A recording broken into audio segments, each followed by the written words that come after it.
Hey guys, Hanta here, back with my entry to LoneSWolf's contest, and I'm coloring it in Copic markers. I had a lot of fun coloring this. I started from scratch in the live stream, so everyone there got to see me go from a sketch of my idea to the drawing, line art, and coloring all in one shot. I'm pretty proud of the way everything turns out by the end of it, and I don't have many complaints. I wanted to take my time for Lone and go nice and slow because I'm a pretty impatient person when it comes to getting my own artwork done. I always want to see what the finished result is, which is why I always tend to rush my line art too. But that came out well for this too. So I was very happy about it all as a whole. And in this video you can actually see me use my colorless blender quite a bit. I used it in his eyes, eye, and I really love the way that it turned out. I don't use it to blend things very often, but I use it to draw out the color, which is basically lightening it.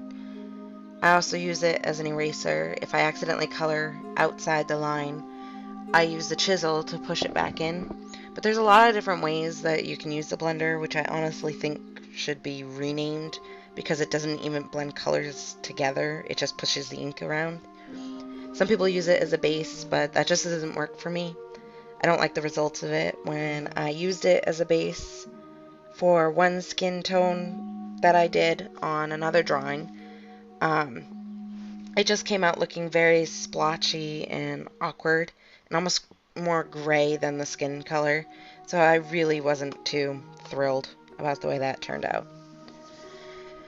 And as I said in the line art video, I also included small touches that seemed important to the character other than just the color scheme. I keep things like the gloves because it almost seems like a LoneSWolf trademark. How much she incorporates them into her characters, like I see them in probably 3 or 4 of her characters in different versions. So I couldn't just leave them out at all. I also kept the same staff, and I didn't try to put any twist on it because it could be both girls or boys. And you're seeing me now using the colorless blender on the eye, and that's why I really like how it turned out. It just lightened everything back up, and I didn't want his eyes to be too dark, so I was really happy with the way that it turned out, and I think his eyes look really good. My own touches to the drawing are the symbol of Lone, one of her other OCs, who she calls herself after for her username, is on his headphones and his arm tattoo, which just seem like normal crosses but are actually Lone's weapons. I also added the punked out jewelry and armband or watch, whatever you really want to call it. My sister thinks it's a watch. I really just thought it was like, I just drew it in as an armband, but it does look like the back of a watch, so could be either. I do want to take the design of him and make my own character with it. I would change the colors, take off the headphones, and change the outfit all up so that it doesn't look like him. But the hair and the face would all be the same because I just really liked the way that he turned out. And I even thickened out the line work of his eyes to make him appear to be wearing guy liner. So he came out looking like that punk guy in a band almost. Makes me think of that. And I did lose some of the video. I was going through my computer and cleaning out a bunch of videos because it really used up a lot of space on my computer.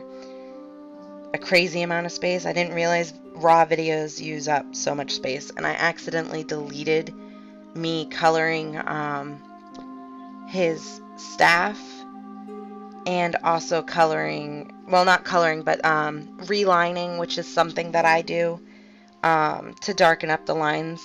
If I've gone over them with the Copics, it tends to kind of lighten them a little bit. So I normally go over a lot of the line art afterwards, which is why my line art sometimes doesn't look quite finished when I start coloring anyway, because I know I'm just going to go over it.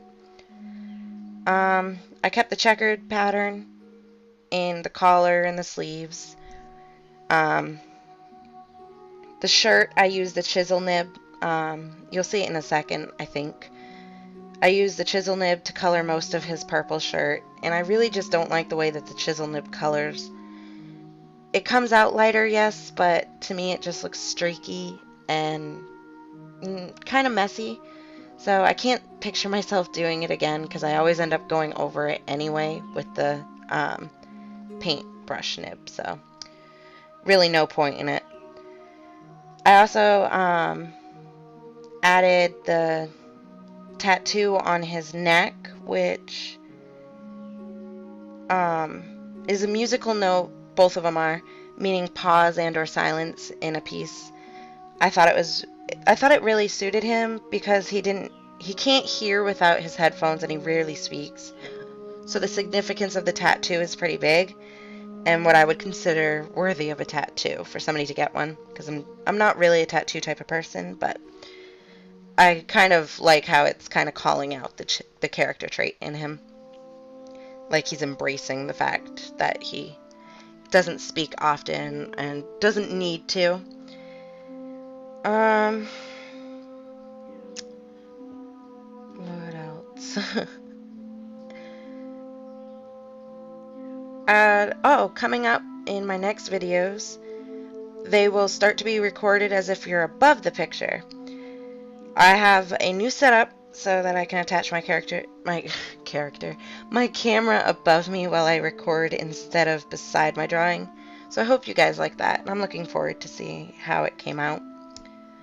Here's the lined version, and then I colored in the lined background with black Sharpie to make it really dark. And then I ended up taking yellow and outlining him to make it pop a bit more. And then I outlined the border in complete black, and it just made the picture look a lot more finished. I also added shadows just to make it pop just that little bit more. I'm not too fond of having just all that white, but it'll have to do. So here you go, Lone, the finished product that you've been waiting for. I really hope you like it. I really loved making it. So see you guys in the next video. Bye.